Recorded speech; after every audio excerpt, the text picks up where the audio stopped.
عليكم ورحمة الله وبركاته. الحمد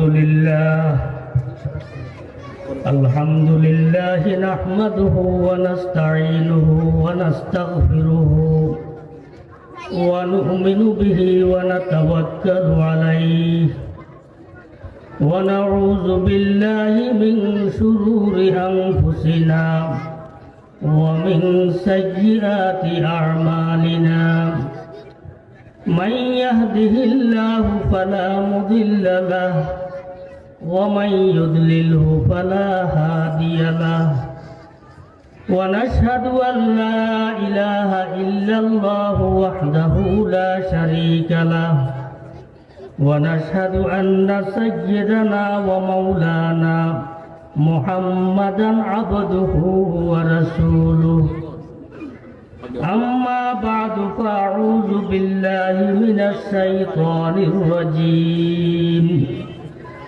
بسم الله الرحمن الرحيم. ألا إن أولياء الله لا خوف عليهم ولا هم يحزنون الذين آمنوا وكانوا يتقون. صدق الله مولانا العظيم. اللهم صل على سيدنا محمد كلما ذكره الذاكرون وكل مؤمنون. আলহামদুলিল্লাহ, আজকে 17 ডিসেম্বর 2024 দারুন নাজাত মহিলা মাদ্রাসা কর্তৃক আয়োজিত বার্ষিক ওয়াজ মাহফিলের সম্মানিত সভাপতি, আমন্ত্রিত মুআজ্জাজ মুহতারাম কাবিলে সদ এহতেরাম উলামায়ে কেরাম, সমাবেত আমার মুরব্বিয়ানে এজাম বেরাদরান ইসলাম, আল্লাহ রাব্বুল আলামিনের দরবারে শুকর আদায় করি মহান রব্বুল আলামিন আমাদেরকে জান্নাতি পরিবেশে জিকিরের মজলিসে উলামায়ে কেরামের সামনে রহমতের সামিয়ানার নিচে ফেরেশতাদের বেষ্টনীর ভিতরে বসার তৌফিক দান করছে বলি আলহামদুলিল্লাহ। কথা লম্বা হবে না, আমাদের মেহমানরা এসে গেছে। আমরা এক প্রকারের গৃহস্থের মতো, মেহমানরা আসলে গৃহস্থরা তাদেরকে একরাম করতে হয়, সম্মান করতে হয়। মাদ্রাসা কর্তৃপক্ষ আমাকে হুকুম করেছেন সামান্য সময়ের জন্য আপনাদের সামনে বসা, এই জন্য বসেছি। যদি আল্লাহ তাআলা তৌফিক দান করে 2-4টি কথা বলে আমি আপনাদের থেকে বিদায় নেব ইনশাআল্লাহ। আজকে মানুষ নিজের অতীত, বর্তমান, ভবিষ্যৎ এই 3টার সময়কে চিন্তা করার মতো লোক পৃথিবীতে কম। যে আমরা অতীতে কি ছিলাম, এখন কি, সামনে কি হবে। আমরা যেই অবস্থায় আছি এই অবস্থাটা কি স্থায়ী না অস্থায়ী? কথা বলেন আমার সাথে। আমরা যেই অবস্থায় আছি এই অবস্থাটা কি স্থায়ী না অস্থায়ী? অস্থায়ী। এই অবস্থাটা আগেও ছিল না, সামনেও থাকবে না। আগেও ছিল না, সামনেও থাকবে না। আজকে যারা যুবক, অতীতে তারা যুবক ছিল না, তারা ছিল শিশু, এখন হয়েছে যুবক। আজকে যারা বৃদ্ধ, তারা অতীতে বৃদ্ধ ছিল না, অতীতে এক সময় যুবক ছিল, এখন হয়েছে বৃদ্ধ। ঠিক আগামীতে আমরা যারা আছি, কিছু সংখ্যক লোক দুনিয়াতে থাকব, আর কিছু সংখ্যক লোক দুনিয়া থেকে বিদায় নেব। আমরা এক সময় ছিলাম না, আমাদের অস্তিত্বও ছিল না।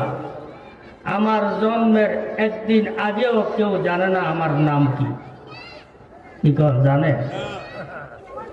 আমি কার ছেলে, কার নাতি, কোন বাড়িতে আমার জন্ম, আমার জন্মের একদিন আগেও কেউ। আমি ছিলাম অস্তিত্বহীন। আমার নাম বলতে কিছু ছিল না, পরিচয় বলতে কিছু ছিল না। আল্লাহ রাব্বুল আলামিন বলেন, বান্দা তোমাকে আমি দুনিয়াতে প্রেরণ করছি এমন এক নাজুক অবস্থায়, এমন এক দুর্বল অবস্থায়, এমন এক অজ্ঞ অবস্থায়, যেই সময় তোমার জ্ঞান বলতে কিচ্ছু নেই। জ্ঞান বলতে আজকে আমরা শিক্ষিত হয়ে নিজেদেরকে শিক্ষিত দাবি করতেছি, পরিচয় দিতেছি, কিন্তু এক সময় আজকে যারা বড় ডিগ্রিধারী তারা এক সময় এই অশিক্ষিতের কাতারে ছিল। ছিল কি ছিল না? আমাদের অতীত এক সময় আমাদের অস্তিত্বই ছিল না, আবার যখন অস্তিত্ব হয়েছে তখনও আমরা দুর্বল। হাত আছে কাজ করে না, পা আছে কাজ করে না, চোখ আছে কাজ করে না, নাক আছে কাজ করে না, ব্রেন আছে কাজ করে না। এরকম একটা অবস্থা আমাদের গেছে কিনা? এখন আমি সব পাইছি, নিজের ক্ষমতা বলে না আল্লাহ তাআলা দিছেন। কে দিছেন? আমি যে হাতে ধরতে পারতাম না, হাতের মধ্যে ধরার শক্তিটা আমারে কে দিছেন? আমি যে চোখে দেখতাম না, এই চোখে দেখার শক্তিটা দিছেন কে? আমি যে কানে শুনতাম না, ওই শোনার শক্তিটা দিছেন কে? আল্লাহু আখরাজাকুম মিন বুতুনি উম্মাহাতিকুম লা তা'লামুনা শাইআ। আমার আল্লাহ বলেন, ও আমার বান্দা বান্দীরা, আমি আল্লাহই তোমাদেরকে তোমাদের মায়ের পেট থেকে বাহির করেছি। কে বাহির করছে? আল্লাহ যদি বাহির না করতেন, আমার কি ক্ষমতা ছিল মার পেট থেকে জীবিত বাহির হওয়ার? কে বাহির করছেন? কোন অবস্থায় বাহির করছেন সেটাও বলে। লা তা'লামুনা শাইআ, তোমরা কিছুই জানতে না, কিচ্ছু জানতে না। ব্যাখ্যা করলে সময় লাগবে, দরকার নাই, অর্থ বলতেছি শুধু। তোমরা কিছুই জানতে না, কিন্তু আমি আল্লাহ ফাজালা লাকুমুস সামআ ওয়াল আবসারা ওয়াল আফইদা। আমি আল্লাহ তোমাদেরকে সর্বপ্রথম শ্রবণ শক্তি দিছি, কানকে সজাগ করে দিছি। সর্বপ্রথম কি কি কোন অঙ্গকে সজাগ করছি? কানকে। ফাজালা লাকুমুস সামআ, প্রথম আমি আল্লাহ তোমাদের কানকে সজাগ করছি। এরপরে আবসারা, চোখকে সজাগ করছি। এরপরে দিল খুলছি, দেবাক খুলছি। ধাপে ধাপে তোমাদেরকে উন্নতির দিকে নিয়ে যাচ্ছি। কেন? লাআল্লাকুম তাশকুরুন, তোমরা যেন আমার শুকর আদায় করতে। এগুলা আমার নেয়ামত মনে করিয়া যেন শুকর আদায় করতে। ঠিক সেই একটা অবস্থায় দুনিয়াতে আসছি। এখন আমি আল্লাহর পক্ষ থেকে দেওয়া শ্রবণ শক্তি, দৃষ্টি শক্তি, বাক শক্তি, সব শক্তি পাইয়া, শিক্ষা দীক্ষা অর্জন করিয়া, বড় শিক্ষিত হইয়া, ডিগ্রি লাভ করিয়া আমি আমার অতীতকে ভুলে গেছি। এখন আমি আমার শক্তির উপরে বড়াই করি, আমি আমার সৌন্দর্যের উপরে বড়াই করি, আমি আমার সম্পদের উপরে বড়াই করি, আমি আমার শিক্ষার উপরে বড়াই করি। করি কি করি না? हुस्न सूरत चंद रोज आखिर फना हो जाएगा, जिस पे तेरे नाज है हुए खाक में मिल जाएगा। তোমার এই সুন্দর শরীর, সুন্দর চেহারা, সুন্দর গঠন, তোমার শরীরের চামড়া সুন্দর, তোমার হাতের আঙ্গুলগুলি সুন্দর, তোমার নাকগুলোর টাকটা সুন্দর, তোমার দাঁতগুলি সুন্দর, সব সুন্দর। যেটার উপরে তুমি গর্ব করতেছ, মনে রাখবা তোমার এই সমস্ত সৌন্দর্য একদিন মাটির সাথে মিশে যাবে। মিশবে কি মিশবে না? বিশ্ব সুন্দরী অতীতে যারা ছিল তারা আজকে কোথায়? তাদের সৌন্দর্য কোথায় মিশে গেছে? মাটির সাথে।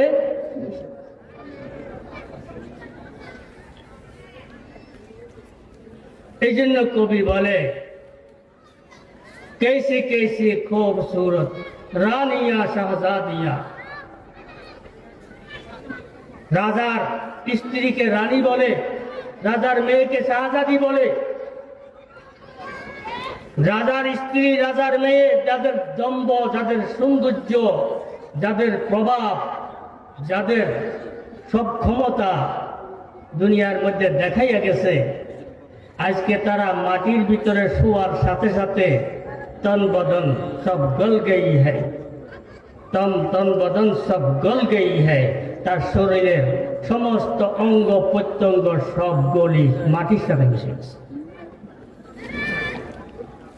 আমাদের তো হবে না মনে হয়, তাদের হয়েছে আর আমাদের তো হবে না। আমাদের কাছে মালাকুল মওত মনে আসবে না। এই জন্য আমি যে কোরআনে কারীমের আয়াত তেলাওয়াত করছি, আল্লাহ তাআলা বলেন, তোমার অতীতকে স্মরণ করো, বর্তমানকে দেখো, আর ভবিষ্যতের সম্পর্কে চিন্তা করো, তুমি ভবিষ্যতে কোথায় যাবে। ভবিষ্যতে যেখানে যাবে, ওই ভবিষ্যতে যেই জায়গায় যাবে সেই জায়গার নাম আখিরাত। ওটার নাম কি? দুনিয়াতে থাকতে পারবো না, দুনিয়া থেকে আমাকে বিদায় নিতেই হবে, পরকালে পাড়ি দিতে হবে। আর পরকাল যদি বিশ্বাস না করি তাহলে আমি মুমিন নয়। আস ইবনে ওয়াইল কাফের, পরকাল বিশ্বাস করত না। খাব্বাব ইবনে আরাত রাদিয়াল্লাহু তাআলা আনহু, তিনি আল্লাহর নবীর সাহাবী, পরকাল বিশ্বাসী। পরকাল তো খাব্বাব ইবনে আরাত তিনি কিছু লোহার কাজ করতেন, কামারের কাজ করতেন, বা স্বর্ণ অলংকার বানাইছেন। আস ইবনে ওয়াইল ওনার থেকে কাজ করাইছে। আচ্ছা বলেন, স্বর্ণকার বা কামারের কাছে কাজ করাইলে টাকা দেওয়া লাগে কিনা? লাগে না? তো খাব্বাব ইবনে আরাত যখন কাজ করে দিছে, আস ইবনে ওয়াইল টাকা দিতে হবে। এখন টাকা দেয় না। খাব্বাব ইবনে আরাত যাইয়া বলে, হে আস ইবনে ওয়াইল, তুমি আমার পারিশ্রমিক দাও। হে পারিশ্রমিক তো দেয় না, বরং শর্ত লাগাইছে, তুমি যদি মুহাম্মদের ধর্ম ছাড়তে পারো তাহলে তুমি টাকা পাবে। কার ধর্ম? মুহাম্মদের ধর্ম ছাড়তে পারলে কি পাইবা? টাকা পাবে। খাব্বাব ইবনে আরাত বলেন, হে কমবক্ত, তুই যদি মরে যাস, কবর থেকে আবার কিয়ামতের মাঠে উঠোস, হাসর নসর কায়েম হয়, তারপরেও তো আমি মুহাম্মদের ধর্ম ছাড়ব না। আমি টাকা না পাইলে নাই। এখন আস ইবনে ওয়াইল তার বিশ্বাসের উপরে নির্ভর করে কয় কি, ও তোমরা বুঝি বিশ্বাস করো পরকালে আবার উঠবো। যদি পরকালে আবার উঠিয়ে, তাহলে এখন যেরকম আমার কাছে টাকা আছে, পয়সা আছে, সন্তান সন্ততি আছে, এগুলি ওইখানেও থাকবে, তুমি আমার থেকে ওইখানে নিও। এটা কি ওয়াদা করছে না তিরস্কার করছে? তার মানে তার বিশ্বাস নাই যে পরকালে উঠতে হবে। পরকাল বিশ্বাস করে ইমানদারেরা। আমরা যদি ইমানদার হয়ে থাকি, আমাদের পরকাল বিশ্বাস করতেই। আল্লাহ বলেন, বান্দা, তুমি যখন পরকালে পাড়ি দিবে, তোমার সামনে দুইটা জিনিস তোমার সামনে আসবে, একটা হলো ভয় আর একটা চিন্তা। একটা ভয় একটা মানুষ দেশ থেকে বিদেশে যাওয়ার সময় তার অন্তরে দুইটা জিনিস কাজ করে, একটা ভয় আর একটা চিন্তা করে, কি করে না? আমি যে নতুন এক দেশে যাইতেছি, সেখানে কোথায় খাবো, কি করব, আমি কি চাকরি পাবো কি পাবো না, বিভিন্ন রকমের টেনশন তার কাজ করে। ঠিক দুনিয়ার থেকে আখিরাতে যাওয়ার সময়ও তার মাথায় টেনশন কাজ করবে যে আমি এই জগৎটা ছেড়ে দিয়ে যে আরেকটা জগতে যাইতেছি, আমার তো ভয় ভয় লাগতেছে। কি লাগতেছে? আমার কাছে তো চিন্তা লাগতেছে। আল্লাহ তাআলা বলেন, ও আমার বান্দা, আমার ওলি হয়ে যাও, আমার ওলি হয়ে যাও। যদি আমার ওলি হইতে পারো, তাহলে তোমার কোনো ভয় নাই, কোনো চিন্তা নেই। কার কথা এটা? আলা ইন্না আউলিয়া আল্লাহি লা খাউফুন আলাইহিম ওয়া লা হুম ইয়াহজানুন। সাবধান, তারা আল্লাহর ওলি, তারা পরকালে পাড়ি দেওয়ার সময় কোনো ভয় তাদের লাগবে না। যখন তার ইন্তেকালের সময় হবে, পরকালের প্রথম যাত্রা আরম্ভ হবে, ফেরেশতারা আকাশ থেকে সারি সারি বেহেশতি সুগ্রাণ হাতে নিয়ে, বেহেশতি ফুল হাতে নিয়ে তার সামনে আসি দাঁড়িয়ে বলবে, আল্লাহ তাখাফু ওয়ালা তাহজানু ওয়া আবশিরু বিল জান্নাতিল্লাতী কুনতুম তুআদুন। সর্বপ্রথম ফেরেশতারা আসি বলবে, এই আল্লাহর বান্দা, ভয় করিও, চিন্তা করিও না। তুমি চিন্তা করতেছো মৃত্যুর পরে তোমার কি হবে, মৃত্যুর পরে তোমার কি হবে সেটা তোমাকে দেখাই দিতেছে। এই বলে তাদের যে ঠিকানা জান্নাত আছে, ওই জান্নাতটাকে সামনে আনি তার সামনে ধরবে আর বলবে, দেখো তুমি মৃত্যুর পরে এই জায়গায় তোমার স্থান হবে। আল্লাহর ওলি হইতে পারলে আর কোনো চিন্তা আছে, কোনো ভয় আছে না? টাকা পয়সা থাকলে কোনো চিন্তা নেই। হ্যাঁ, দুনিয়াতে বড় বড় পদের মালিক হয়ে থাকলে আর কোনো পরকালের চিন্তা নাই। জায়গা জমি বেশি থাকলে তার পরকালে আর কোনো চিন্তা নাই। কি কর, পরকালের চিন্তা আর ভয় কিছুই নাই।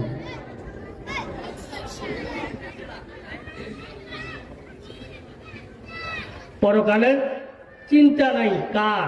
যারা আল্লাহর ওলি তারা। আমি এই দুইটা কথা বলতেছি। ওলি কারা? বড় বড় আলেম হইতে হবে, ওলি হইতে হইলে এরকম কোনো শর্ত আল্লাহ দেন নাই। আল্লাহ বলছেন, সর্বপ্রথম তোমার ইমানকে মজবুত করো। কি মজবুত করো? ইমানকে মজবুত করো, ইমানের উপরে অটল থাকো, আর তাকওয়া এখতিয়ার করো, খোদার ভয় অন্তরে জমাও। এই দুইটা জিনিস তোমার কাছে থাকলে তুমি আল্লাহর ওলি। তোমার পরকালে কোনো চিন্তা নাই, কোনো ভয় নাই। আল্লাহ তাআলা আমাদেরকে ঈমান মজবুত করে আল্লাহর ভয় অন্তরে ঢুকাইয়া আল্লাহর ওলি হইয়া দুনিয়া থেকে যাওয়ার তৌফিক দান করুন। ওয়া মা আলাইনা ইল্লাল বালাগ। আসসালামু আলাইকুম ওয়া রাহমাতুল্লাহ।